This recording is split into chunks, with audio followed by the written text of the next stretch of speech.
Vamos a terminar Estados Unidos, pero creo que tenía, César, como no ha participado las otras veces, César tenía que decir o no. Sí, ¿Quién correcto. quería Ya han empezar? pedido el favor, si no les incomoda, poder hablar sobre México y España, que yo no he podido intervenir. Y solamente en esas, porque tampoco he intervenido en otras que también me hubiera gustado dar mi opinión, pero solamente por hoy solo en esas dos para no incomodar y no molestar tanto. Y falto yo. Y Reinaldo también falta por Falta Estados Unidos. Reinaldo, sí, sí, sí. Entonces, si ¿Quién quieres, más? empieza Reinaldo, no tengo problema. No, no, Y pues, después Daniel. ¿Daniel también falta? ¿Estados Unidos?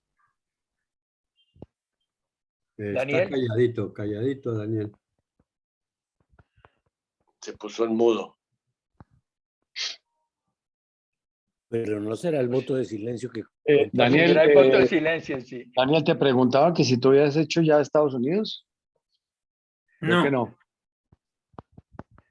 no, ¿Y yo lo, no. y lo- y lo quiere hacer? Eso Ahorita suena no. bien. Ahorita Ok. quiero ir. Ah, listo. Ok. Bueno, Entonces, listo, Reinaldo, entonces adelante. Bueno, pero seguro que no me pateo a César. No, no, si no, por No, favor. no, no, no. César dio el paso, o sea que Ok, Pero no tengo problema de empezar si quiere. era. Entonces Ya- empiezo yo porque la mía es sobre México y sobre España, ¿correcto? Ok. Bueno, eso. Bueno, entonces si quieres proyectar, Guillermo, yo insisto mucho en que hay una gran diferencia entre cuando tú viajas en plan de turista a cuando viajas en plan de trabajo. Y hay también una gran diferencia cuando viajas en plan de trabajo con una multinacional, como hemos escuchado a varios de ustedes hablar de las oportunidades, porque cuando tú viajas en una multinacional, como también me pasó a mí en el año 85, pues te reciben en el aeropuerto, te llevan en una gran van, te llevan a hotel 5 estrellas, te bajan en un hotel súper chévere, te llevan a la convención, te llevan y te dan vueltas y te muestran todas las cosas maravillosas que ustedes muy bien ya narraron y relataron con mucha propiedad. Pero cuando uno viaja en plan de negocio es un poquito distinto, como viajé yo en el caso de Santa Fe, que viajé en el año 1974 a México. Llevamos un equipo juvenil para jugar un cuadrangular en México y un cuadrangular en Italia, Gradicia. Hicimos Bogotá, México, México, Bogotá, Bogotá, París y París, Roma, y después fuimos a Gradicia. Pues es un poco distinto y ahí sí conoce uno realmente lo que es la ciudad y realmente lo que es la idiosincrasia del pueblo, y entra uno con gente pues de niveles bastante distintos a lo que son los niveles directivos de una multinacional. Yo siempre fui un afiebrado a la aviación y me fascina la aviación. Hubiera sido feliz siendo piloto. Desafortunadamente no lo logré. Pero siempre me gustó investigar y he estado en simuladores y en ese tipo de cosas. Y en el viaje que hice en 1974 a México, el tiempo de vuelo son 4 horas. Y me llamó la atención mucho que a las 3 horas y media el avión empezó a descender. Entonces yo me asomé por la ventanilla y vi que ya había ciudad. Me pareció rarísimo que estuviéramos descendiendo y ya viendo ciudad. Tenía también la posibilidad en ese avión, que fue muy simpático porque viajamos un lunes santo de Semana Santa y el avión solamente íbamos 29 personas y los tiquetes ni financiarían este vuelo porque éramos 29 personas. Empezamos a descender y cuando efectivamente ciudad, ya aterrizamos. Si quieres va mostrando ya, Guillermo. Y aterrizamos en Ciudad de México y me pareció grande lo que acaban de ver ustedes, que no sé los que han viajado a Ciudad de México, es que el aeropuerto está dentro de la ciudad. Y eso es impresionante, es como el Olaya Herrera de Medellín. Yo no sé cómo nunca ha habido un accidente una cosa, pero ese tema a mí me llamó poderosamente la atención también los taxis, que no sé si se acuerdan, los que han ido los taxis son los famosos Volkswagen, los que nosotros les decíamos aquí los cucarrones. Esos son los taxis, que son simpaticísimos. ¿O tú sabes por Yo qué no es había eso? llevado visa, no tengo ni idea. Es porque hay una fábrica muy grande de Volkswagen en México. Ah, sí, hay una fábrica ahí. Pero es simpaticísimo, y uno se monta en eso y es simpaticísimo, es muy simpático.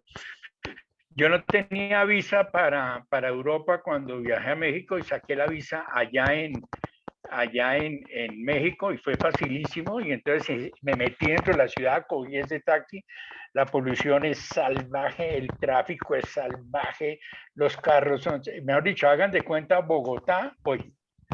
Eso es algo impresionante. Sin embargo, saqué la visa supremamente fácil, no tuve ningún problema. Otro tema muy característico que me pareció allá es que el nombre, sí, Guillermo, dime, el nombre Margarito, popular en México, y me llamó poderosamente la atención porque cuando yo salí de San Bartolomé en cuarto, salí en tercero a cuarto de bachillerato y entré a otro colegio.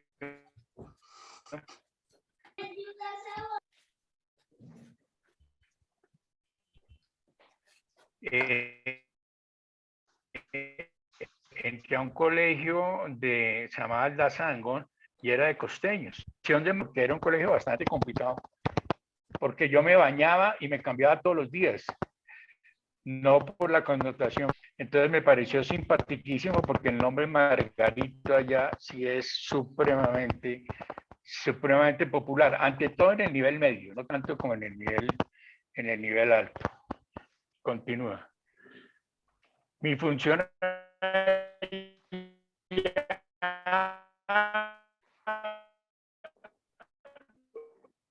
fue, nosotros íbamos a contratar un jugador y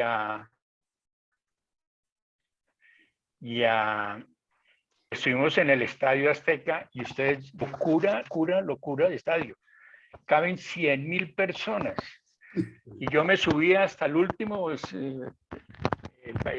piso allá, el último escalón allá, y yo no me imagino eso con 100,000 personas. Yo creo que es realmente, debe ser asustador, la verdad. Yo no creo que es. Y celebrar un gol, imagínense Darío celebrando un gol, esa gente allá con 100,000 personas. Claro que pero el Bernabéu cabe en 80,000, pero es que tiene 100,000 personas, eso es una locura. Cosa simpática nos pasó también que el equipo de México, de la Ciudad de México, que se llama, se me olvidó en este momento, ahí tiene el Cruz Azul, el América de México jugaba a las 12 del día, pero a las 4 de la tarde jugaba el jugador que nosotros queríamos contratar en un pueblito cerquita, que esa es otra cosa curiosísima de México, que son los nombres de las ciudades. Yo no soy capaz ni de pronunciarlos. Hagan de cuenta ir a Chía. Entonces nosotros salimos del Estadio Azteca, alquilamos un carro y nos llevaron allá y nos llevaron a Chía a jugar allá. O no, Cocucua se llamaba, yo no me acuerdo cómo se llamaba. Bueno, pero ese estadio tenía una particularidad y era que cabían 20,000 personas, pero no tenía tribunas, era una sola tribuna. Entonces usted por 50 pesos mexicanos compraba la boleta y se hacía donde quería. Nosotros, como éramos directivos, pues nos llevaron al palco. Yo llevaba cámara y en el intermedio yo dije que, porque yo iba muy con la perspectiva de ver muchas cosas en el área de mercadeo y en otro tipo de cosas, y dije, voy a dar una vuelta a ver qué se ve, y me fui solo, entré al baño, y cuando entré al baño me sentí como incómodo, y empiezo a ver mexicanos, y ustedes no se imaginan la pinta de los mexicanos de por ahí. Me pasó exactamente, no, pero más adelante, salí del baño, empecé a caminar y créanme que caminé 10 metros, no caminé 11 y no fui capaz de caminar más. Me dio físico pánico. así como le dio a Ferdi en su momento cuando estuvo en Nueva York allá, exactamente igual. Impresionante, impresionante. El susto fue violento, me devolví y no fui capaz tampoco de dar la vuelta allá. Bien. Yo hice una amistad con la persona cuando tú negocias un jugador, tú hablas con el pasa. Ahorita hablamos de eso. Es muy querido, me invitó a su casa a comer dinero e ir a Kennedy. Exactamente igual. Con el mismo tráfico, la misma polución, el mismo enredo, la misma inseguridad, absolutamente todo. Y llegar a comer en edificios. El señor vivía en un edificio de 20 pisos, vivía en el 10º. Y bueno, comimos lo tradicional allá, nos dieron las enchiladas y nos dieron los tacos. Éramos 5 personas, ella, él, su señora, yo y 2 hijos. Un apartamento de 80 metros, que calcularía yo, y estábamos en el comedor. Terminamos de comer y el señor dijo, permiso, yo voy a entrar al baño. Entonces, el baño estaba diagonal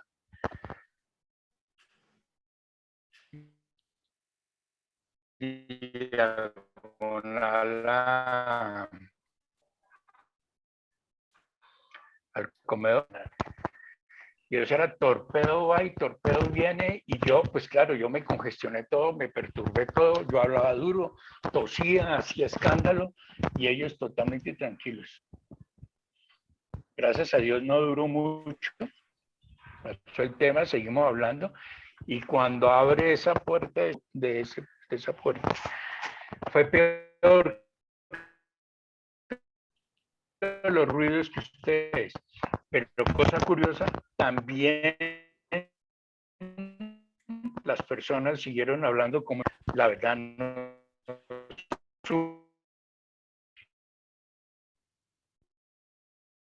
¿Me están oyendo entrecortado? Muchísimo, muy entrecortado. No sé. Sí.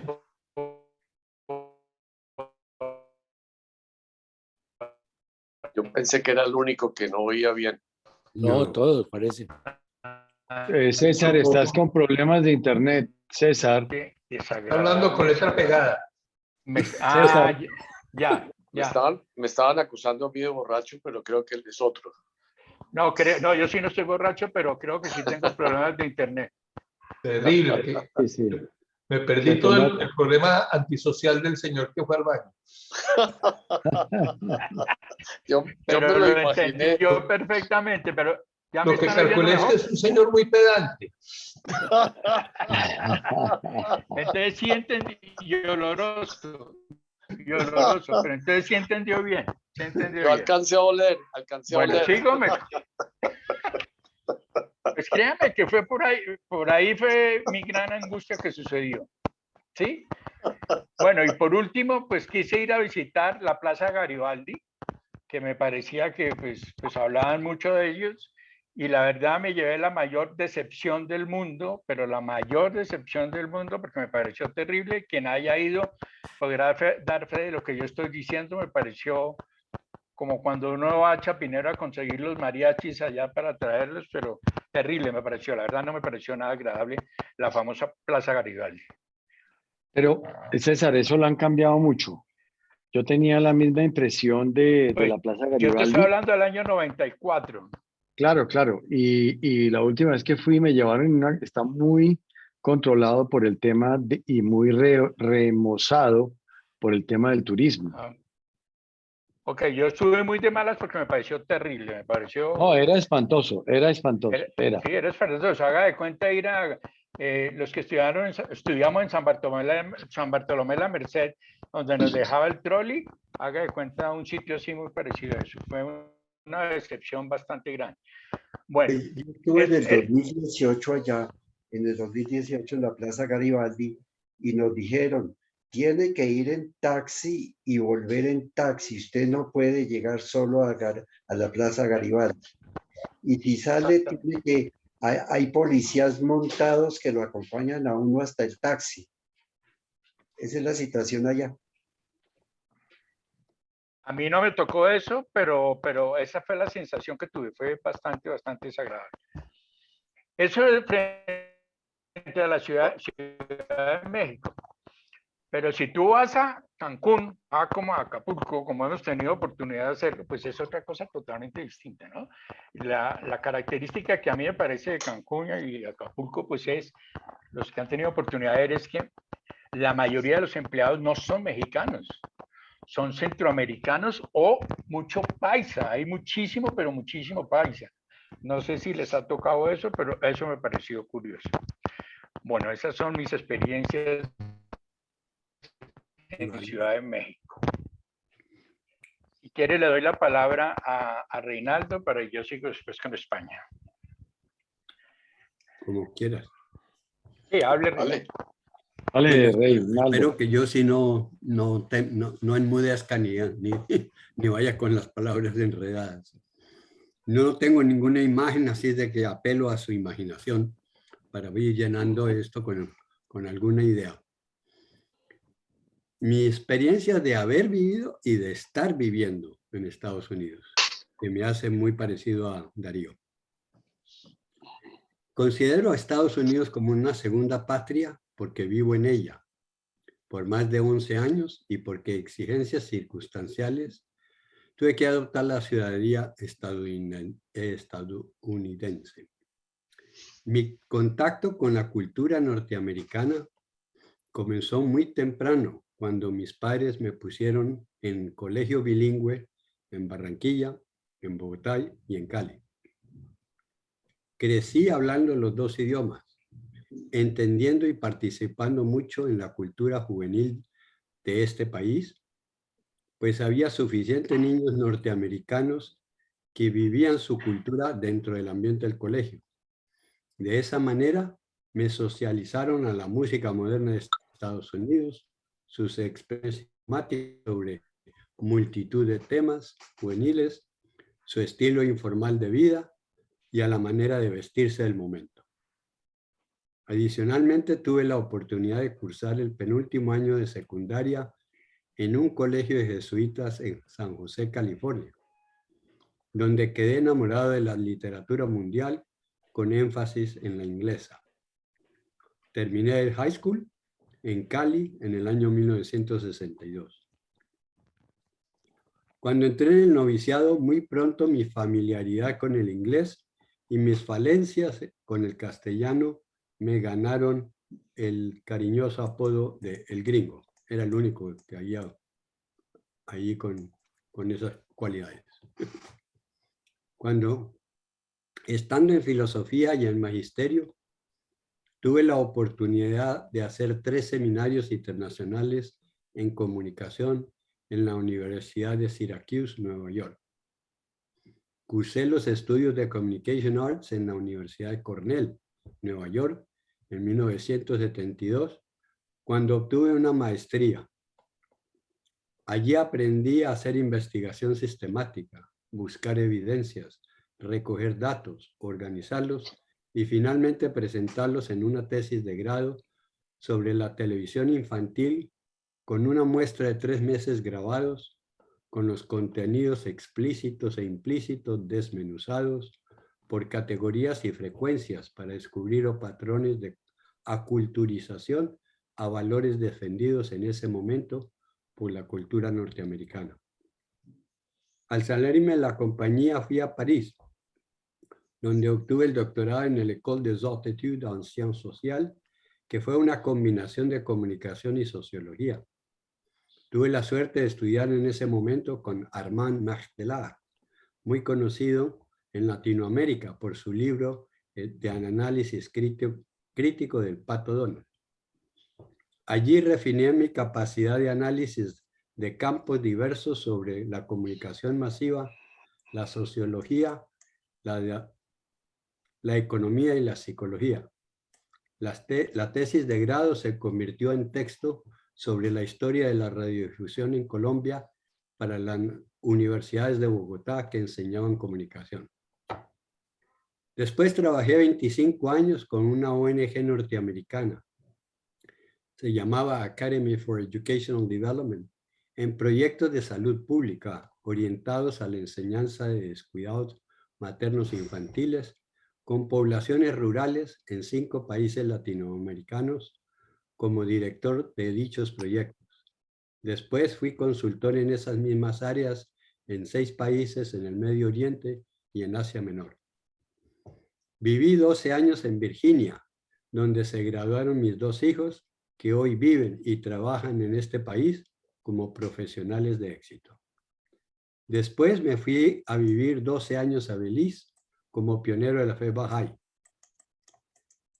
Impresiones múltiples sobre este país. Norteamérica no es un país, sino el conglomerado de 5 estados que se llaman Estados Unidos, cada uno con una identidad cultural especial muy propia, a pesar de que sus habitantes expresan una cultura de masas altamente definida por la publicidad y por los medios de comunicación.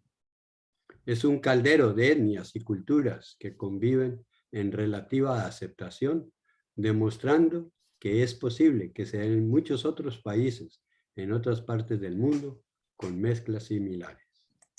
Dentro de Estados Unidos hay sitios latinos, donde se oye el español por encima del inglés, barrios chinos, donde el mandarín es el idioma en general, y árabe en las comunidades musulmanes. En breve, es una muestra internacional de los principales idiomas que se hablan en el mundo. Es un país de contrastes. Tiene un nivel de tecnología que nos deja en pañales, pero se la ve desperdiciada en producción de banalidades que muy poco estimulan el crecimiento interior y sí moldean a un consumidor adicto a lo menos importante. Sus habitantes demuestran un gran espíritu de colaboración y ayuda.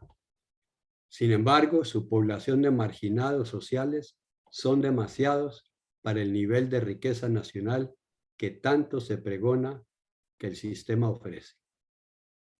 Su legado histórico de esclavitud negra, legal y brutal la ha dejado con una herida de racismo que no logran cicatrizar, a pesar de haber elegido a un presidente negro y a una vicepresidenta de color. Hoy en día ha habido avances significantes en esta área. En muchas de las redes sociales, medios de comunicación, empresas, posiciones dentro del gobierno, en campos científicos, se encuentran muchos negros y negras. Hace unos 50 años era inconcebible que estas personas tenían derecho de acceder a estos puestos. Así hoy día vemos reporteros negros, magistrados de la Corte Suprema, generales del Ejército, dirigentes de empresas internacionales, profesores de universidades, científicos en laboratorios de investigación avanzada, protagonistas en films al lado de actores blancos del mismo rango, campeones en múltiples deportes, básquetbol, fútbol, Juegos Olímpicos. Estados Unidos es una democracia exitosa, pero no exenta de tener políticos corruptos y descarados que roban al sistema con argucias legales. Con todo, su sistema judicial ha logrado triunfos históricos en procesar y condenar a políticos corruptos, poderosísimos mafiosos, criminales inveterados con decenas de asesinados, abusadores sexuales y hasta infractores de reglas de tránsito, así como evasores de impuestos. Norteamérica es una sociedad violenta, donde el permiso de portar armas ha generado grupos extremistas que han impactado la vida de cientos de personas, inocentes la mayoría, y recientemente niños de escuelas y colegios. El país ha sido construido ofreciéndole a una gran masa de clase media oportunidades para estudiar, para trabajar y obtener un sueldo suficiente para vivir con las comodidades añoradas en nuestros países como algo inasequible. Esta masa de beneficiados tiene que aprender a identificar cuáles son los programas sociales que lo hacen posible. Los que no saben leer o son pobres tienen una gran dificultad para beneficiarse de ellos, pues no conocen las fuentes que anuncian esos beneficios y no saben cómo conseguir los pasos para obtener esos beneficios. Reacción frente a la cultura. Frente a la cultura norteamericana se tiene una triple reacción, sea de rechazo o de aceptación completa. Hay una tercera que es la crítica, donde uno analiza y pondera qué de lo que dicha cultura ofrece es aceptable, mientras no sacrifique los valores éticos que son esencialmente necesarios para la convivencia local, regional y nacional. Un ejemplo ilustra esta observación. No se le niega el avance científico que el país ha logrado para mejorar el bienestar general de la población. Pero una cosa es aceptar dichos avances y otro es cuestionar su aplicación e impacto en la vida diaria del común residente del país. El caso más claro es la industrialización de la comida, que ha sido posible con la tecnología aplicada a los sistemas de producción mecanizada de múltiples alimentos. Este tipo de aplicación demanda al agricultor mecanizado a fumigar masivamente con pesticidas producidos por la industria, sin medir el impacto que estos puedan tener en la salud de la población. Asimismo, se da el uso masivo de fertilizantes químicos para aumentar el volumen de las cosechas. Después, en el procesamiento de los cientos de miles de productos enlatados, se les tiene que añadir colorantes químicos, preservantes, y en multitud de ellos tienen que inyectarles vitaminas, aminoácidos y demás nutrientes porque lo han destruido para la forma masiva de cocinarlos. De ahí hoy en día que la comunidad médica por fin está declarando que la epidemia de gente obesa sufriendo de diabetes, hipertensión y enfermedades del corazón son causadas por la comida chatarra. Desafortunadamente, esta comida es consumida masivamente porque es producida a costos asequibles para las personas de mediano o bajo recursos. Su conjunto es fortalecido por la propaganda permanente en la televisión y redes sociales que los presenta como la comida ideal. Sin esta reflexión crítica, la mayoría que sigue comprando y consumiendo esta comida chatarra, porque es más barata, no hay que gastar tiempo de cocinarla y se puede almacenar por mucho tiempo, evitando tener que ir al supermercado con tanta frecuencia. En corto, es un impresionante país con sus excelentes adelantos tecnológicos, pero a la vez con las falencias de los gobernantes y el sistema económico que lo gobiernan para el beneficio egoísta de ambos.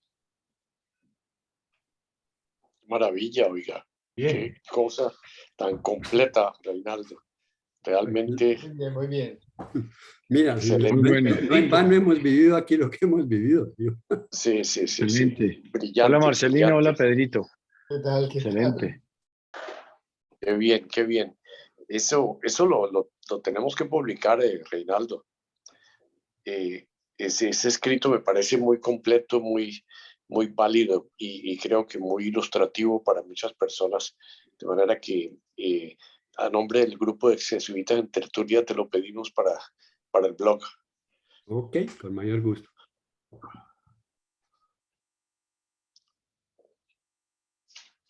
¿Quién sigue? Guillermo, no te oímos. No sé. ¿César regresa o quién falta? ¿Gabriel faltaba? No. Gabriel hablaste. Ya. César, entonces. César, se fue. ¿Se fue? ¿Se le cayó la comunicación? No. César está. Lo que pasa es que tiene cerrado el micrófono del video. Ok. Hay alguien que tuvo cumpleaños en estos días, ¿no? ¿Quién? Por favor. Por ahí cerquita donde yo estoy.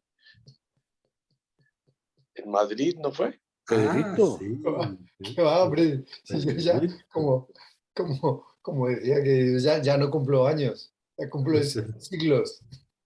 Sí, no, fue el aniversario del siglo que se cumplió y mañana cumplen a Álvaro Cabrera y a Mario Amador. Y Adolfo Mario, exactamente, sí, sí, sí. Sí. Por ahí Bueno, Bueno, alguien César, quedó de mandar los cumpleaños y no lo ha hecho. ¿Quién los tenía? yo quedé mandarlo si no lo he hecho. Lo que pasa es que tengo un borrador que no pude encontrar, pero estaba mirando un disco duro viejo y aquí me apareció. Vale, don Es- César. Ahí está César. Ya, ahora sí, ya me dejaron, ya me dejó. no, pues Ya. era que usted Que no me dejaba. No se me había dejaba. ido, se había ido, No, se había ido. yo no me he ido, no me he ido para absolutamente nada. Yo Pensamos tengo que una pregunta, estaba su amigo. tengo una pregunta para hacerle a Reinaldo, Sí, Sí. que ha vivido tanto en Estados Unidos. ¿Qué tan cierto es que la mayoría de la población estadounidense es campesina? ni cerca, Y que no ni tiene cerca cultura porque, general, y que no sí, tiene no, no, cultura ni general. cerca. Son muy pocos, es que los campesinos al estilo de lo que nosotros conocíamos en una época en Colombia, eso se acabó. Una vez que entró masivamente la mecanización, fueron comprando y desplazando y entonces todos estos campesinos se fueron básicamente a los pueblos pequeños aledaños, porque no podían ni tener la maquinaria, ni comprar los fertilizantes, ni... entonces, lo que queda son muchas huertas, corrígeme Darío si es tu impresión, muchas huertas personales, caseras, en donde cultivan mucho verduras, sobre todo, y frutales. Pero así como antes eran, que producían, esa montonera de campesinos producían para esa montonera de norteamericanos en ciudades, eso se terminó por ahí desde el año 50 para adelante, ¿no? Ok. Pero, Yo quería, perdón, la pregunta no estaba relacionada, César, más con el nivel cultural. Ambas correcto, cosas, ambas cosas, ambas correcto. cosas.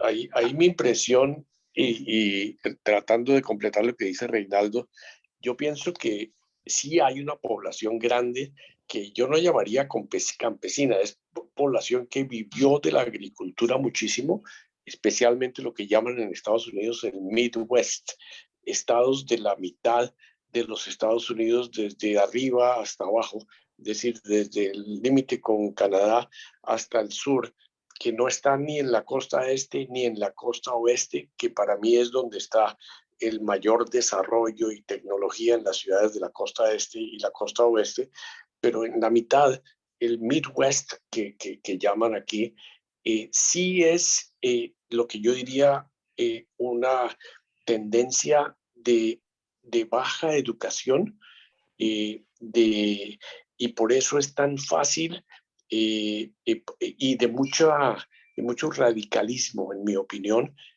sobre todo religioso. Son grupos que son de mucha influencia, sobre todo hacia el sur, lo que llaman el Baptist Belt, es decir, el cinturón bautista de la mitad de Estados Unidos hacia abajo.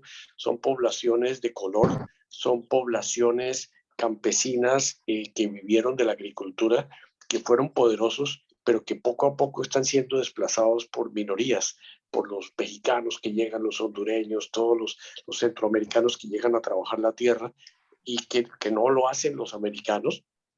Esos americanos es lo que yo llamo los rednecks, los que son realmente trabajadores que trabajaban en las grandes haciendas, pero que ahora están lógicamente resentidos y cualquier populista los coloca inmediatamente contra todo inmigrante y ustedes entienden el resto.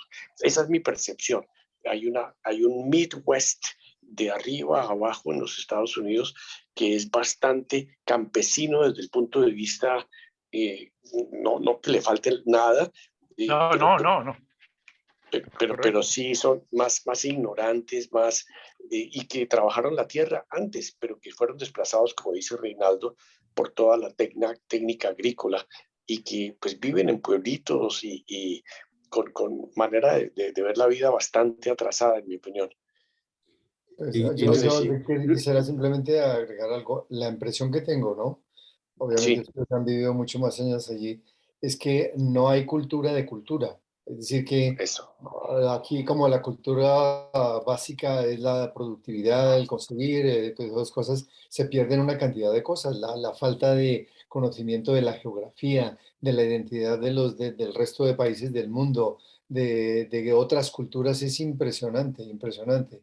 A mí Sí. siempre me llamó mucho la atención. Por supuesto que hay zonas que son extremadamente muy bien, digamos, culturizadas de alguna forma.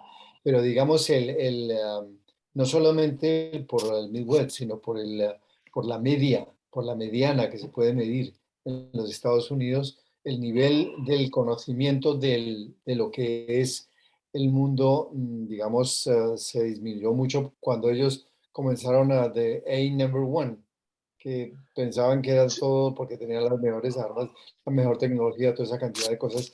Entonces, no sé si ustedes lo deben conocer mejor porque han tenido sus hijos allí.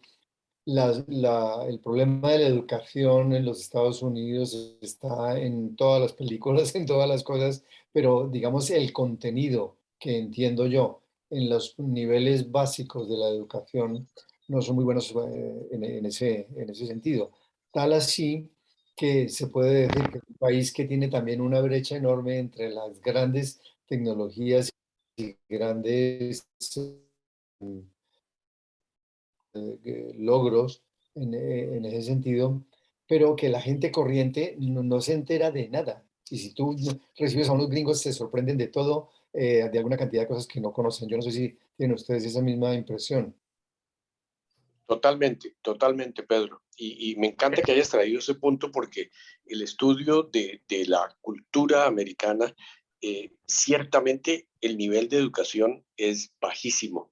En Muy bajo, primaria es muy bajo. y en secundaria es bajísimo. Era de las cosas que yo sentía de verdad pena que mis hijos estuvieran en sistemas educativos, aunque eran hasta privados, pero que no tenían la menor idea de qué es lo que pasaba en el resto del mundo. Es decir, a nosotros, pero eso no es exclusivo de los Estados Unidos. Yo he llegado a la conclusión que entre más grande el país, más la gente no siente necesidad de los demás. En Brasil pasaba exactamente lo mismo. País gigantesco, el brasilero, a no ser que fuera muy preparado, no tiene idea de qué es lo que pasa en los países vecinos. Le pasa al americano.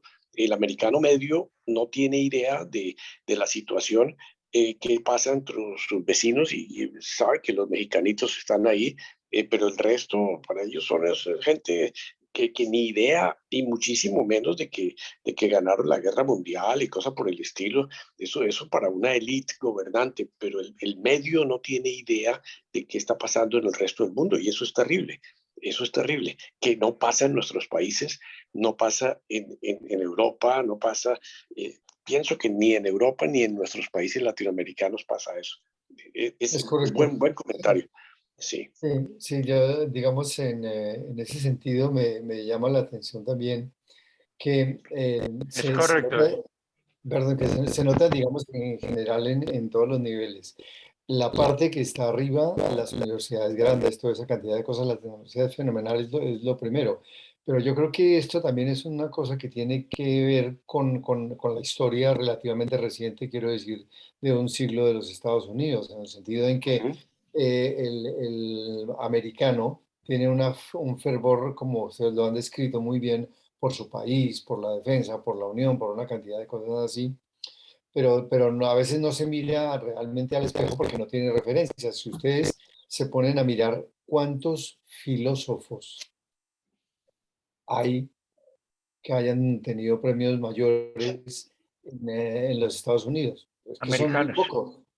son muy pocos, pero tú miras en Europa y aquí todo el mundo piensa de todo, los alemanes, ujú. los rusos, de todo, o sea que viven como más integrados a ese otro nivel mental, no operativo y productivo, que Ujú, son los ujú. Estados Unidos. Entonces a veces inclusive a mí me parece a mí, he tenido algunas, digamos, dificultades en sostener algún tipo de conversaciones sobre cosas de este tipo.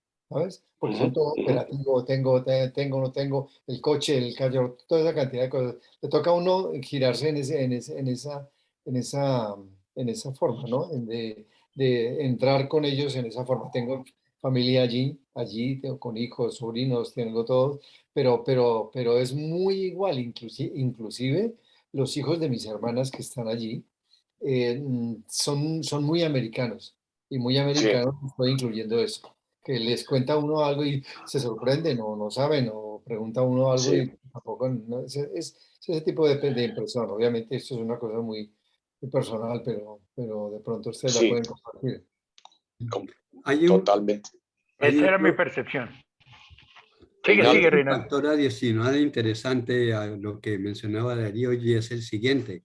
Hubo un periodo muy largo de la historia de Estados Unidos en que al principio los emigrantes que llegaron de Europa no necesariamente eran intelectuales, era o gente huyendo de la persecución religiosa o aventureros, pero muy Exacto, pocos intelectuales. Realmente no había gente pensando.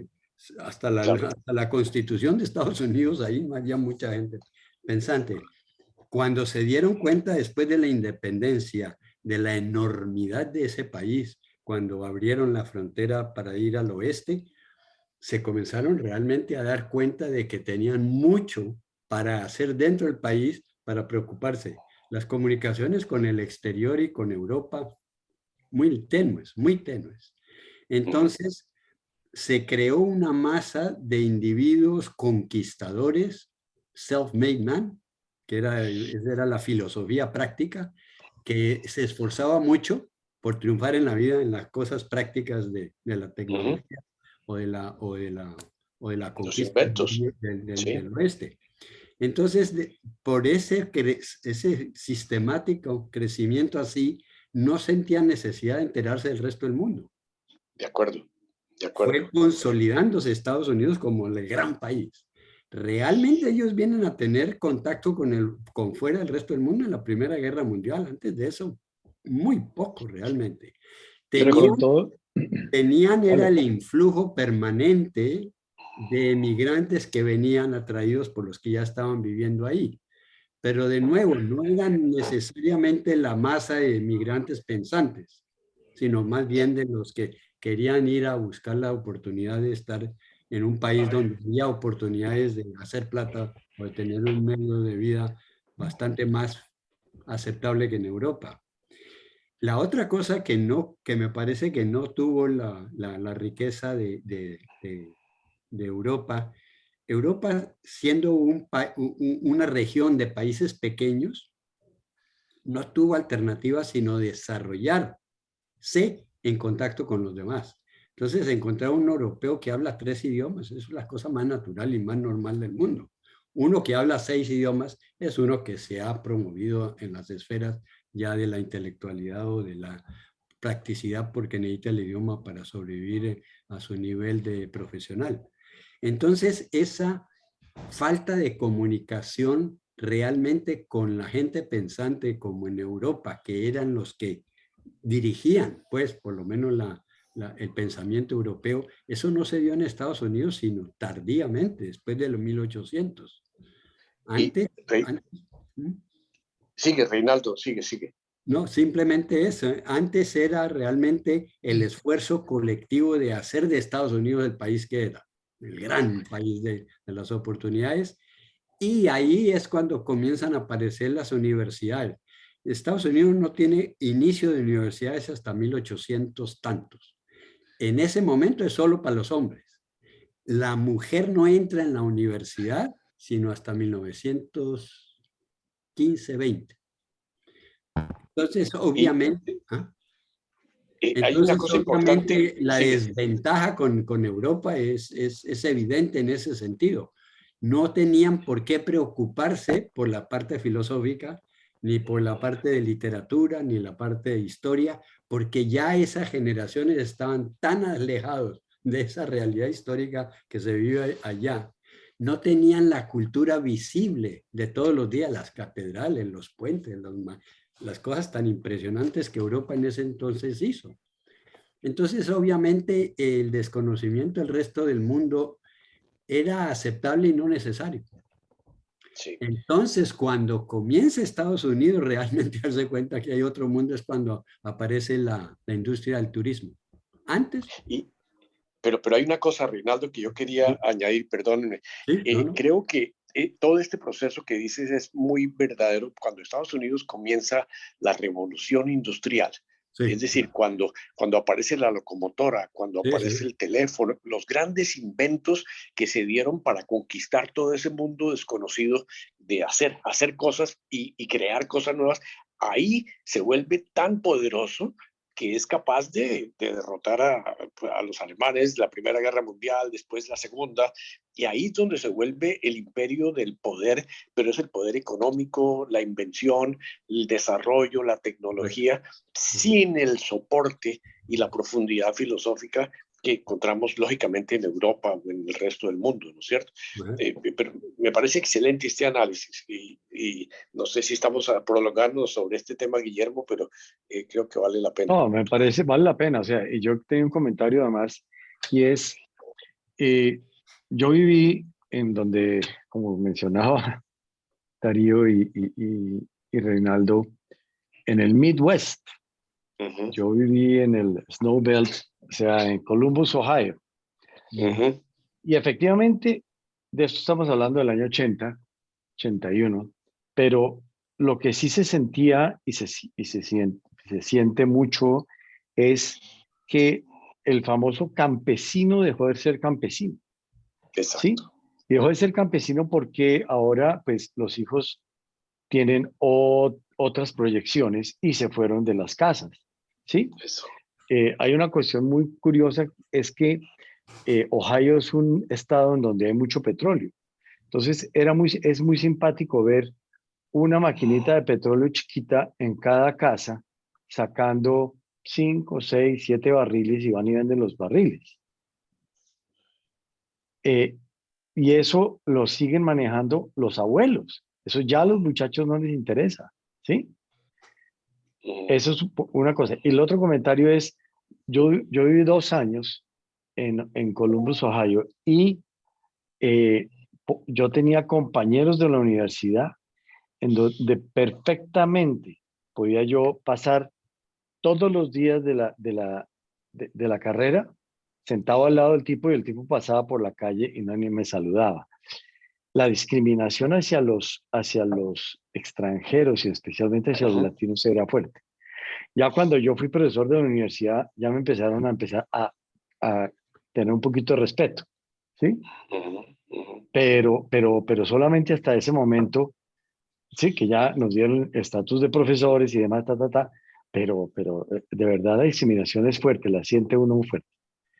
Y sigue habiendo, y había muchos personajes que ni siquiera sabían si uno vivía en los árboles o no vivía en los árboles. ¿Sí? Pero bueno, eso es parte de lo que ha vivido esto. Bueno, César, ¿seguimos entonces? Se fue César otra vez. Entonces, ya que... Daniel está levantando la mano. Dale, Daniel. El análisis es muy interesante, pero con todo respeto, hay que tener mucho cuidado en que lo que uno conoce es muy superficial. Yo no he vivido nunca en los Estados Unidos, pero la gente que he conocido de los Estados Unidos no corresponde a lo que ustedes están diciendo. No sé cómo diablos se podría enfocar un poquitico esa discusión que está muy chévere, pero que deja muchos vacíos. Yo conozco americanos que lo que saben y lo dejan a uno verde, se siente uno una cosa muy chiquitica frente a la tenacidad con que han aprendido, a la profundidad de lo que han aprendido. Como no tengo datos, entonces pues no sé cuál es el argumento para demostrar esto y para decir que me parece que el valor del americano es muy personal. Tal vez en eso tenga toda la razón Reinaldo. Hay una individualidad brutalmente fuerte, ¿no? Es como si quisieran especializarse para salir adelante, salen adelante y ya, se solucionó la cosa. Pero me lo estoy inventando, ¿no? Porque no he vivido. La otra cosa que me parece a mí brutal y también muy superficial es que el paso de la sociedad agrícola a la sociedad industrial, me parece, tampoco tengo el dato, entonces también patino mucho, hizo que muchísima de esa clase muy medio baja de los Estados Unidos, que es inmensamente grande, que es otro problema de analizar y de profundizar un poquitico, en 250 millones, ¿es que son ustedes allá en Estados Unidos? 250 o 200. 300. Como unos 300. en 300 millones, la masa de clase baja es impresionante. Entonces, percibo, medio veo, medio entiendo cuando ustedes hacen las afirmaciones de que esas masas se pasan de unos sitios a otros de manera impresionante. ¿En qué me baso? El triunfo de Trump. El triunfo de Trump se dio por el inmenso desempleo que quedó en la parte norte central de los Estados Unidos, de gente que no sabía sino producir carros nomás. Y cuando cerraron, yo no sé cuántas, perdónenme que no tenga los datos, 2, 3, 4, 5 cosas de carros cerraron, me parece a mí. Y esa gente quedó desempleada y no sabía hacer sino eso nomás. Entonces, como que ellos mismos gitanean, voy a decir una cosa, pero por favor entiéndamela, de ubicarse en su clase en la que son. ¿Por qué lo digo? Porque lo que más me llama la atención a mí de los Estados Unidos es que uno ni se imagina lo que es la clase alta de los Estados Unidos.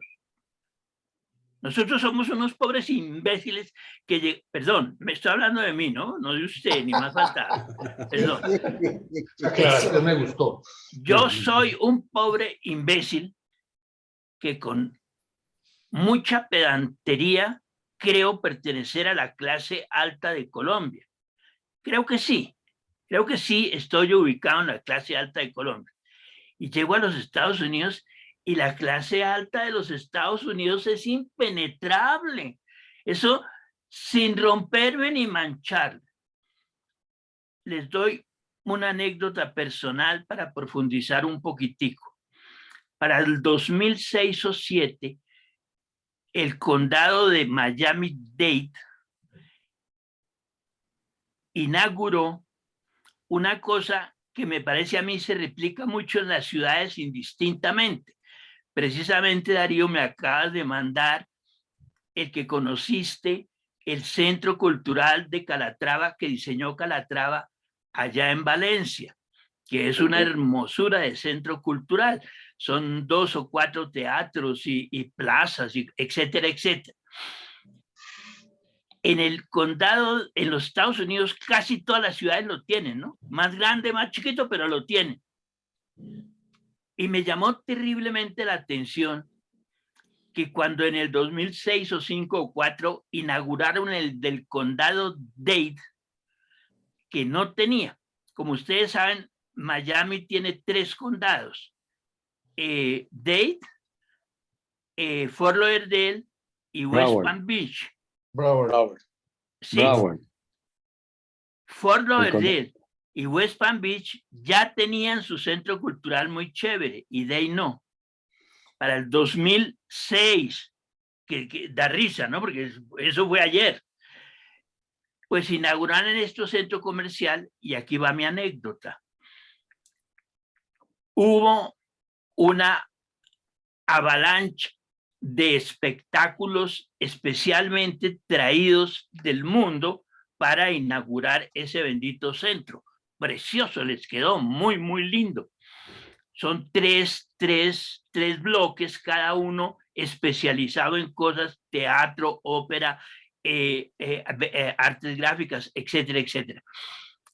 Oigan, obviamente un pobre diablo que se cree de clase alta en Colombia llega a los Estados Unidos y una boleta de esas cuesta $250. Pues yo me iba desesperando de ahorrar plata para poder ir siquiera a 3 funciones de la inauguración, porque las funciones eran espectaculares cada una. Me alcanzó para 2. ¿A cuáles fui? Se presentaba un barítono ruso muy famoso, Jodorowsky, en una función especial. Y en la otra que me alcanzó se presentaba Diego Flores, el tenor mexicano. Peruano, ¿no? Peruano. Peruano. Quedé verde. Cuando Diego cantó Limeña en el Teatro Espléndido, lleno de peruanos. Lloraban cantando Limeña, todos los peruanos lloraban cantando Limeña. Y decía, qué berraquera es Miami, ¿no? Un teatro, el aforo deben ser 1.500, 1.600 personas, 1.600 peruanos que viven aquí y vienen a llorar Limeña porque hoy se las canta Diego Flores. Me reí, me fui para mi casa a dormir y a esperarme los 2 días que faltaban para ir a la otra función. Llegó Jodorowsky, mierda, el teatro lleno de la gente más elegante que yo haya visto. Obviamente debe ser que yo no he visto gente elegante, sino muy poquitica, no se burlen, pero bueno. Pero qué elegancia, qué mujeres, qué joya, qué cosa tan extraordinaria. Pues 1.500 rusos viendo a Jodorowsky. ¿Y saben cómo terminó la función? 1.500 rusos llorando cuando Jodorowsky cantó Bajo los cielos de San Petersburgo. Y todo el mundo lloraba. Entonces yo creo que los Estados Unidos tiene demasiadas cosas. Yo creo que en los Estados Unidos hay tanto, por amor de Dios, lo que acaba de decir alguno de ustedes. ¿A quién se le deben 100 de los 500 inventos que hacen nuestra vida diaria? Se le deben a un gringo que ni siquiera hizo bachillerato. Inventó el fonógrafo, inventó la bombilla eléctrica y se pueden sumar 30, 40. ¿Cómo me pueden decir que este señor no es culto? Y no lo era. No. No lo era. Daniel, lo que pasa es que Corresponde exactamente a la caricatura que acaban de dar ustedes. Y sin embargo, fíjense que el tipo iluminó el mundo, nos llenó de música, etcétera, etcétera, etcétera. Entonces yo creo que no. Yo creo que no nos funciona porque nos faltan demasiados datos. Voy a concluir para no ser mamón. 2 cosas en los Estados Unidos que lo dejan a uno verde. 1, Silicon Valley. Olvídense. Nada hay en el mundo que se equipare con Silicon Valley. Y no quiere decir que Europa no tiene cantidades de inventores, cantidades de investigadores, pero ¿quién se le mide a la tecnología de Silicon Valley? Yo no sé sino un datico, uno solito, pero me dejó ver. Un muchacho, alumno mío, trabaja en Silicon Valley y él hoy está trabajando con un contrato especial, perdónenme, me toca que inventar porque no sé de eso, que les hacen firmar. Él trabaja con Amazon. Están estudiando lo que van a hacer dentro de 20 años. Porque lo que Amazon está haciendo ahorita lo estudiaron hace 20 años. Y por eso son tan exitosos. Y Amazon vende lo que uno no se imagina y las cifras que uno no se imagina. ¿Por qué? Porque tiene gente encerrada allá en Silicon Valley estudiando lo que va a pasar durante 20 años. Y me contaba este muchacho que lo mismo es Motorola, que lo mismo es General Electric, etcétera, etcétera, etcétera. Ese dato me parece a mí que hace que uno ni se sospeche que es Estados Unidos. Y el otro es todavía más conmovedor. Un país que ha hecho una ciudad como Washington, única y exclusivamente para sentir el orgullo de ser gringo. Yo me imagino que todos los que estamos ahorita aquí, yo no sé, Ferdi, entraste al Smithsonian Institute, porque todos los demás entraron, estoy seguro.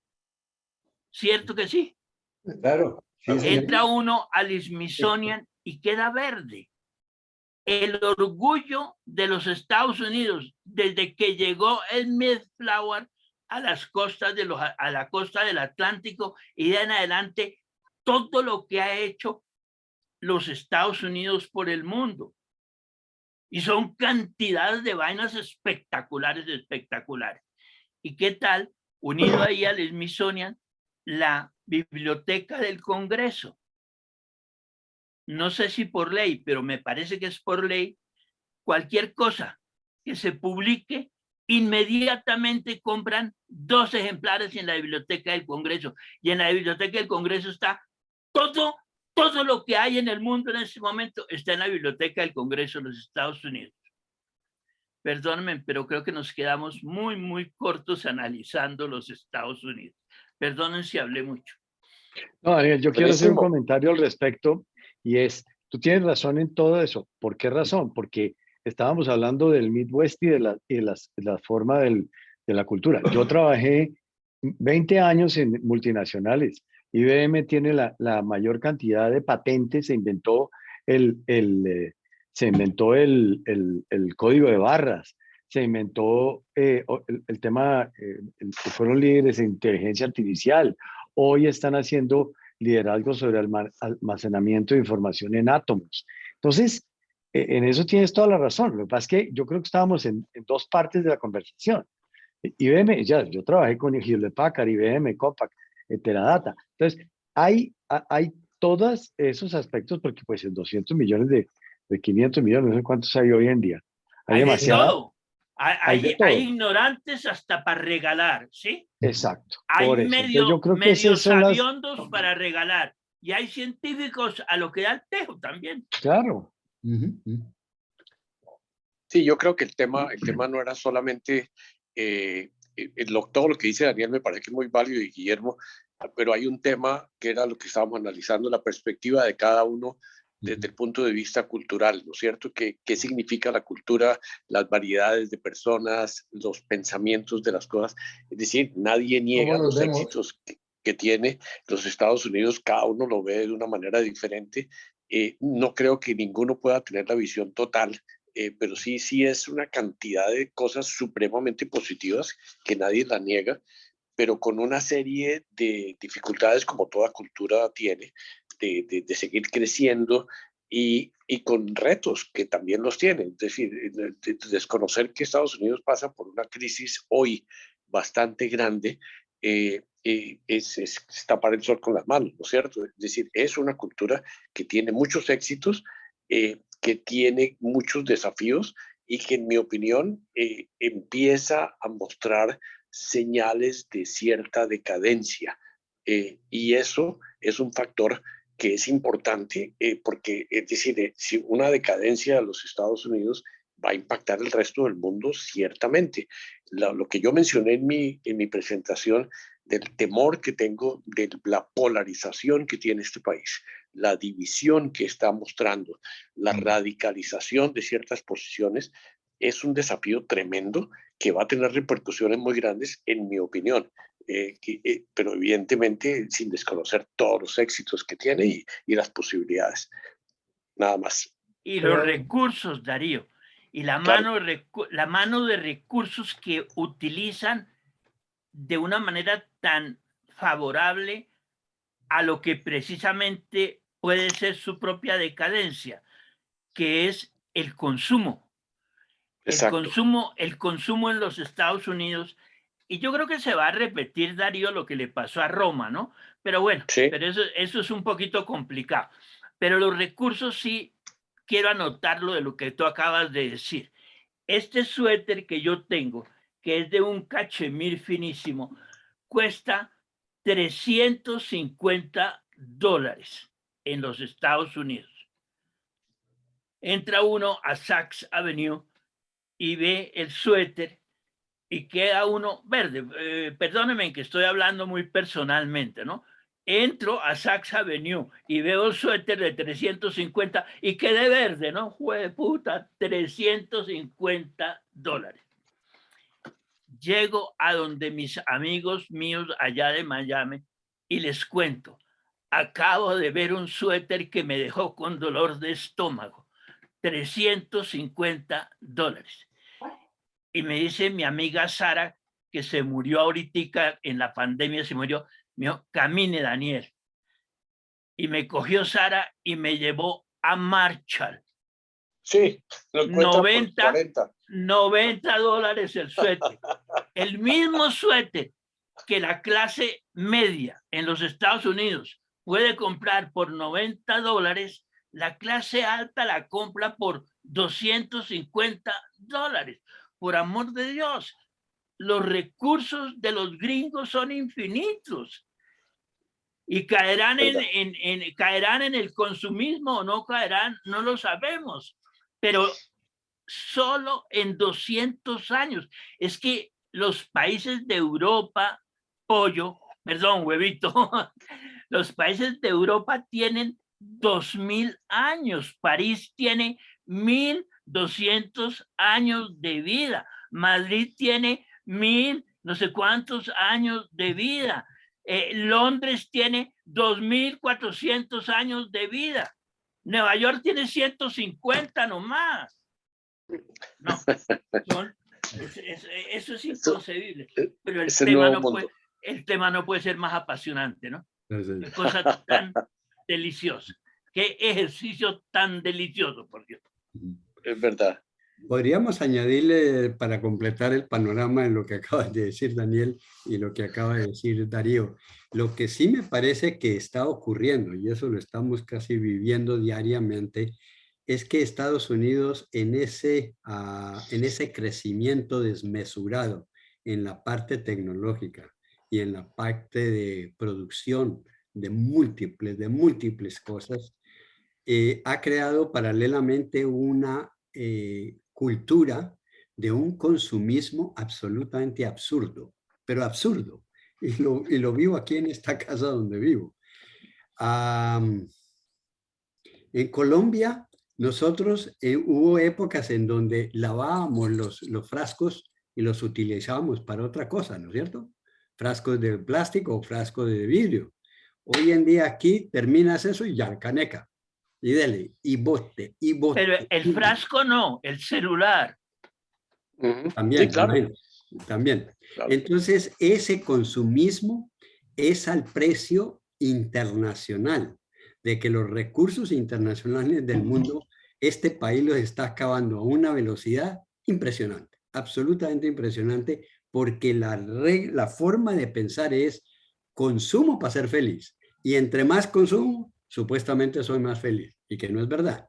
Pero entonces hay una voracidad en ese consumo irracional. Entonces se bota lo que usted recibe diariamente en papel de propaganda en el buzón del correo.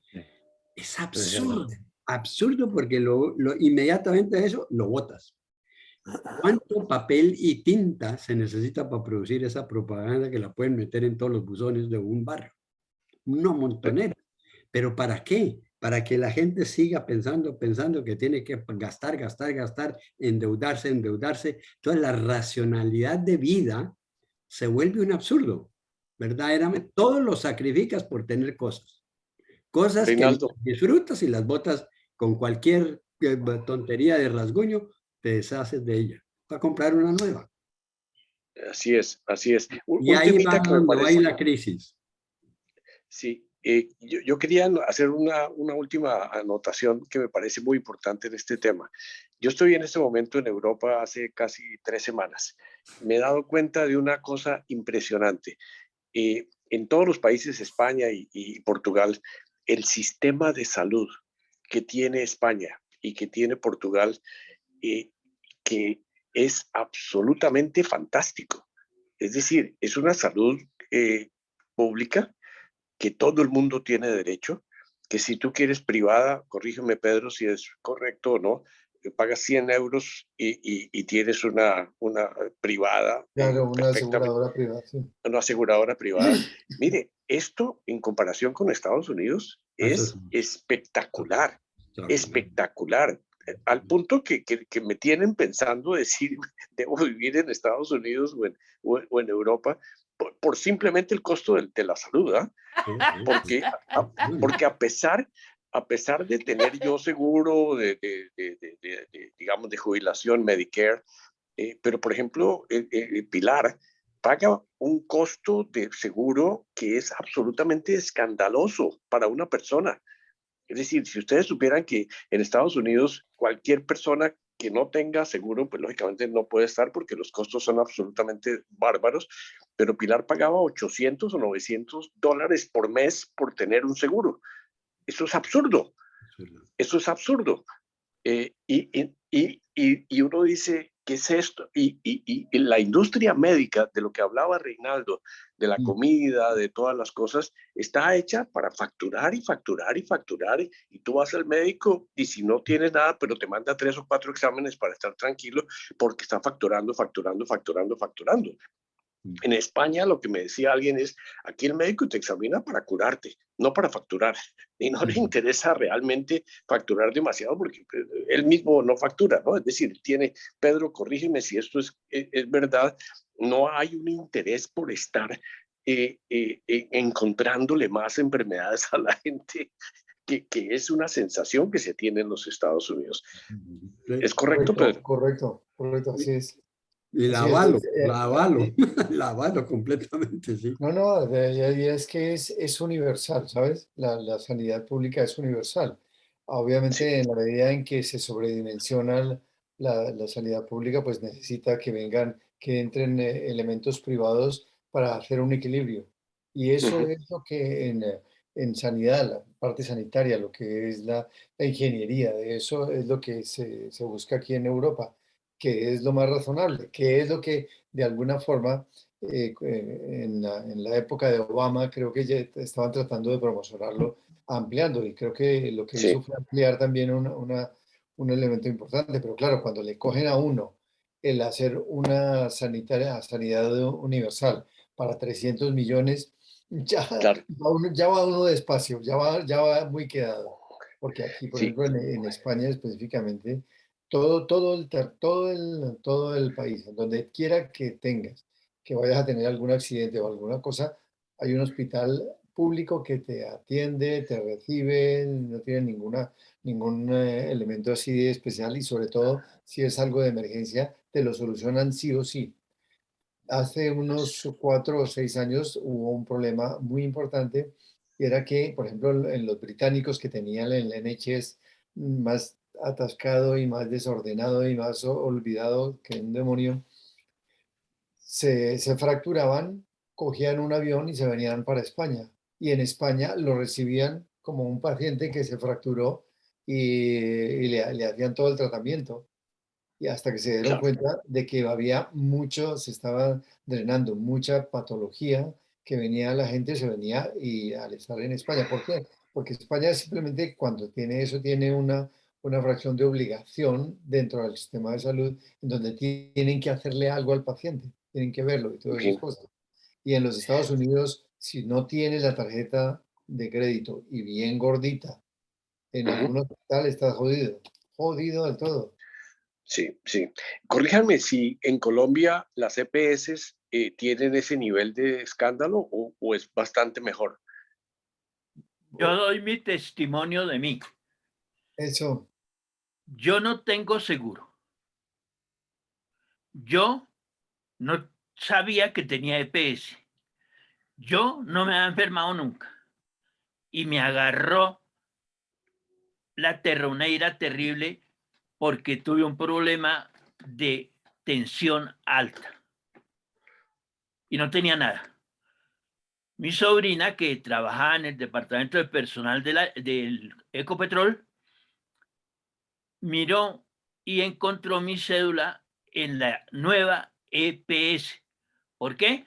Porque en el momento de pensionarme tenía que tener todo, si no, no me daban la pensión.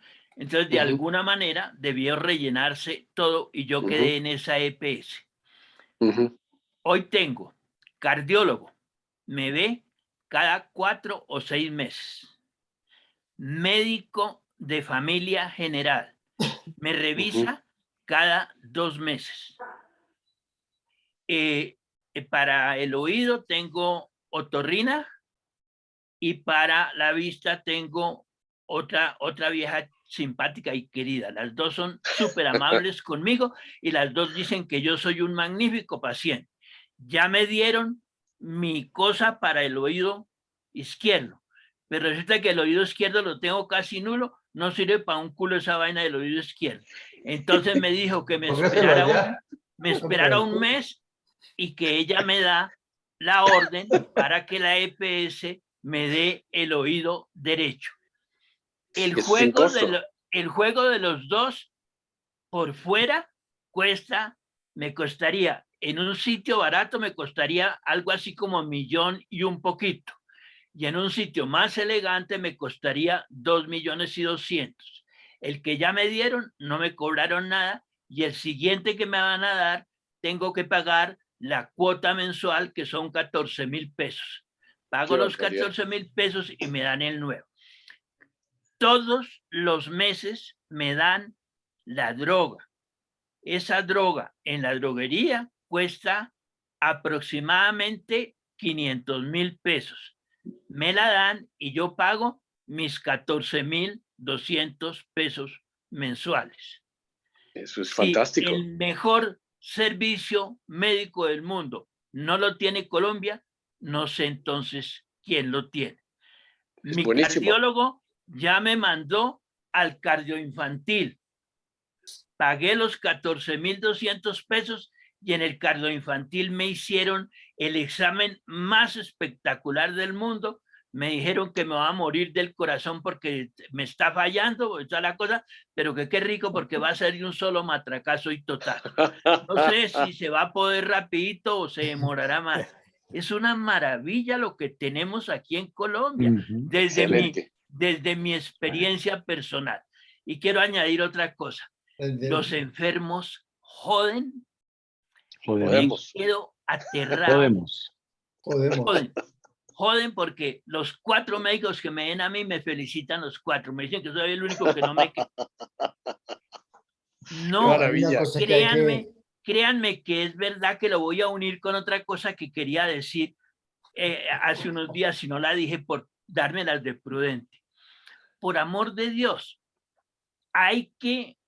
el médico le tiene que dar a uno un orden para la droga que necesita. Esa orden hay que, por medio del computador o por teléfono, hay que registrarla para que le den a uno un código para que le entreguen esa droga. Ustedes vieran el mierdero que arma la gente. La señora se saca el papel de por aquí todo untado, ¿sí? Y se pone brava porque no le dan la droga. El otro llega con sándwich y queso, gaseoso y toda la vaina a pedir la droga, se le cae encima, la Coca-Cola se le cae encima de la vaina se borra, la niña no puede ver qué es lo que hay que darle, pero el tipo se pone bravo porque no le dan la droga. No, es que es absolutamente absurdo lo que los colombianos hacemos y exigimos. Y eso lo uno a otra cosa para nuestra indisciplina personal, que me parece muy grave también. Por amor de Dios, ustedes han visto, eso era de la reunión pasada, pero no sé por qué no lo dije. Ustedes han visto los colombianos en Miami haciendo cola para pasar la aduana. Eso es para uno morirse de vergüenza. Qué cosa tan horrible. Que la gente más indisciplinada del mundo nacimos en Colombia. Pero bueno, ¿qué vamos a hacer? Somos colombianos, que viva nuestra patria. He dicho.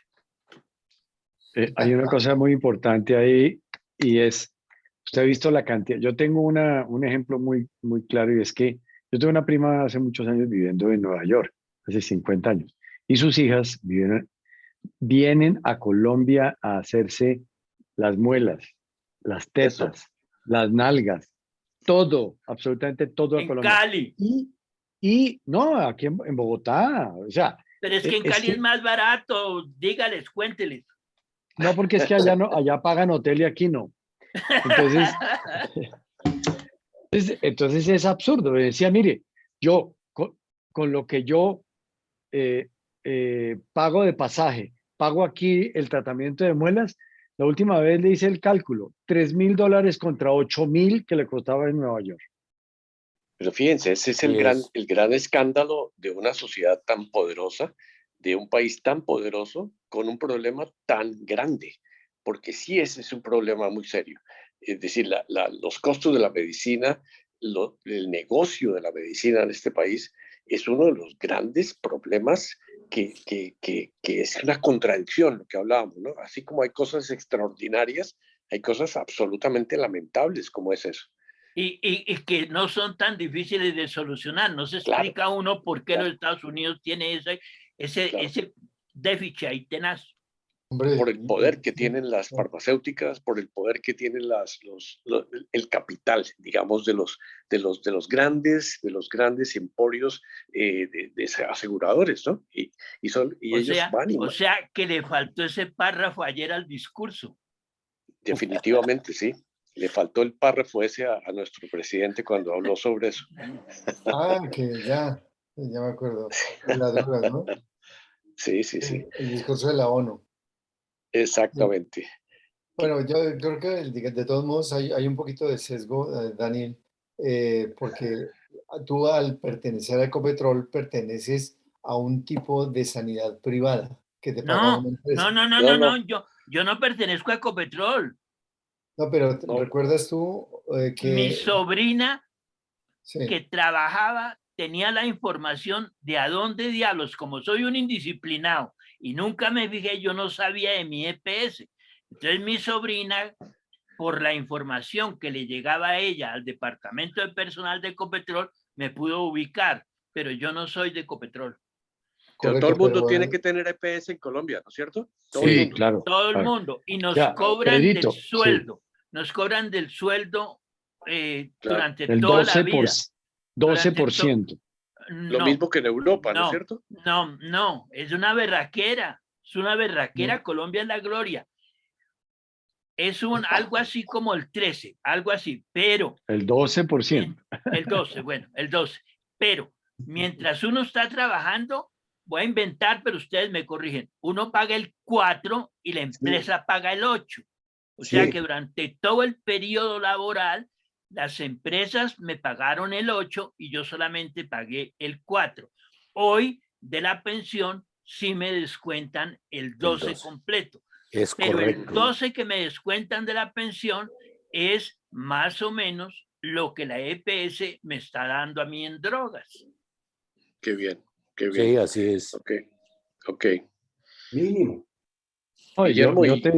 Yo sí, Pedrito, yo sí soy de los beneficiados de ese pedacito. Yo soy Banco República y eso es... Esos son privilegiados. Claro. Sí, somos privilegiados. Yo no pago un peso de Colsanitas al mes. ¿El banco le pagó todo? Todo. Yo pago 23,000 pesos ahora con el tema de la rehabilitación cardíaca, cada sesión 23,000 pesos. Imagínese. Ya, Y en ya. la Fundación Santa Fe, por privado, vale 90.000 pesos cada sesión. Claro, claro. Si ustedes de todos modos miran lo que está pasando con la renovación que está haciendo la ministra Corcho Sí, en sanidad, van a encontrar una cantidad de problemas que están dándose porque las EPS se convirtieron en intermediadoras de IPS y una cantidad de cosas así como se tenía antes, que el origen de la ley 100, eso yo lo viví en el cambio y en realidad estaba muy bien diseñada la cosa. Lo que pasa es que cuando comienzan a haber empresas que manejan sí, la salud, todo se jode. Se joden los sí, médicos porque primero no van a ganar lo que ganaban antes. Se jode la opinión de los médicos porque no pueden atender a todos los que tienen que hacer. Y fuera de eso, las empresas se interesan simplemente por producir, porque haya más gente pagando, pero no por la salud de la gente. De manera que la sí, diferencia es inmensa entre un sistema de salud pública que cubre lo que hace España con lo que describen ustedes. Y fíjate exacto, que en cada caso es un caso personal. La idea es claro. que tuvieran todos, con el Medicare y el otro, ¿cómo era? Hay dos sistemas, ¿no es cierto? En, Medicare y Medicaid, eso, sí. exactamente, de esos. Digamos, eso es Pero lo que ese, el pretendían Medicaid, expandir. exacto, exacto. Eh, Pero pero- Pedrito, es que ahí hay un elemento que hay que ver. Hay unas avivatos que aprovecharon la ley 100 eso, y se inventaron EPS negocio. Y ese es, me parece a mí, a lo que te está refiriendo.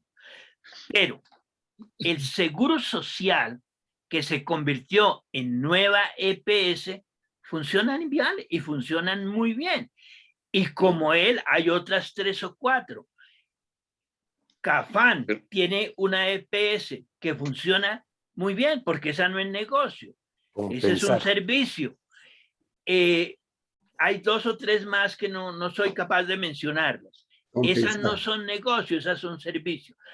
Como siempre, Pedrito, las que se convirtieron en negocios son las que hacen escándalo y son las que dan pie a todo lo que tú estás diciendo, en lo de que tú acuerdo. tienes razón y en lo que la ministra tiene la razón, pero las otras 5 están funcionando perfectamente bien, Pedrito, Claro, pero claro, muy, claro, muy bien. claro. Bueno, pues muy bien. Sí, sí, sí. Guillermo, ¿cuál es el tema de la próxima? Buena pregunta. Estábamos, Estados Unidos ya lo terminamos, ¿faltó alguien? ¿Sobró alguien? Sí, no, César le faltó hablar de España, lo que pasa es que César no se pudo volver a conectar. Yo le escribí que tenía problemas, no lo dejaba entrar. Falta César con el tema de España y posiblemente de Estados Unidos, ¿sí? Yo tenía el Ok, material de él de España, pero yo creo que debíamos bien sea seguir por el lado o de los países o de la comida, no sé, alguna cosa de eso. ¿alguien tiene alguna sugerencia?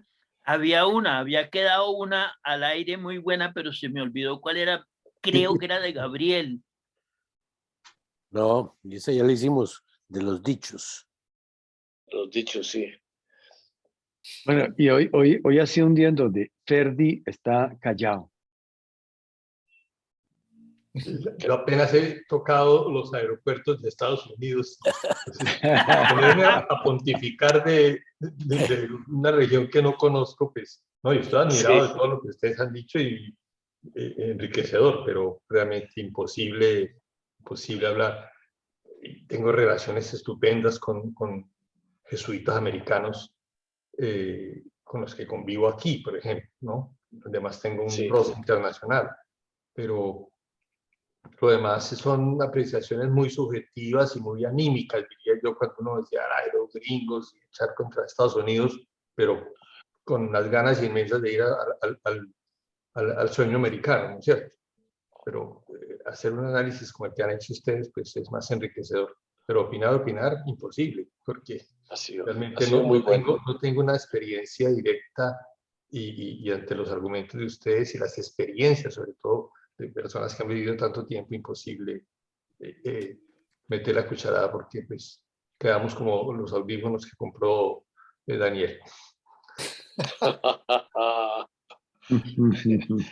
Gabriel, ¿qué está poniendo? Si volviera a nacer y pudiera escoger, sería norteamericano. Uy, Gabriel.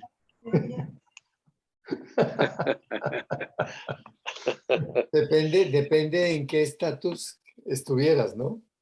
Sí, sí. Hay una cosa muy chévere, Gabriel. Mi participación que no hice porque me arrepentí fue todo lo contrario. ¿Por qué soy colombiano y por qué soy tan feliz siendo colombiano?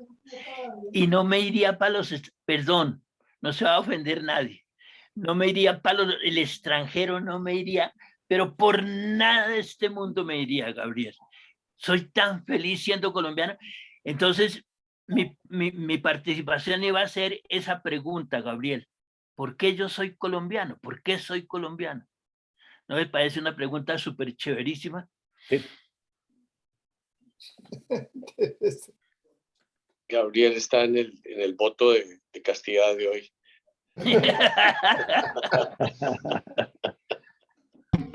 Ay, ay, ay. Oiga, me parece muy buena la pregunta de Daniel. Es decir, ¿qué es lo que lo hace a uno colombiano? ¿No les parece a ¿Cuál es el ustedes orgullo? ¿Por interesante? qué? O sea, ¿por qué de pronto, si existe o no el orgullo de ser colombiano? Sí. Ay, qué orgulloso me siento de haber nacido en mi patria. Exacto. Por la canción. Cuando Plácido Domingo vino al único concierto que ha dado aquí en Colombia, terminó. Cantó espectacular, 20.000 cosas espectaculares. Y al final dijo, quiero hacerle un regalo a Colombia. Se puso una ruana blanca y cantó, ay, qué orgulloso me siento de haber nacido en mi patria. 200.000 personas lloramos en el Campín esa noche. ¿En qué quedamos de tema, Guillermo? ¿Por qué soy colombiano? ¿Por qué soy colombiano? ¿Y cuál es mi Bueno. orgullo? Conozco a uno que va a decir que no está orgulloso de ser colombiano. Bueno, listo, dígalo. ¿Por qué no está orgulloso de ser colombiano? A mí sí me parece bueno el tema. Yo le pondría el tema no a nivel de emoción, de lo orgulloso, sino de cuáles son los valores que uno tiene o que cada uno tiene que ha recibido de la cultura colombiana o del ser colombiano y qué cosas uno cree que puede haber recibido y no fueron las mejores. No sé si vale la pena la sugerencia. Yo creo que todas se confunden en una sola, ¿no? Sí. Porque lo que me gusta, por eso estoy orgulloso. Ok, perfecto. Perfecto. Y las que no estoy orgulloso. También vale la comparación con otras. Buenísimo.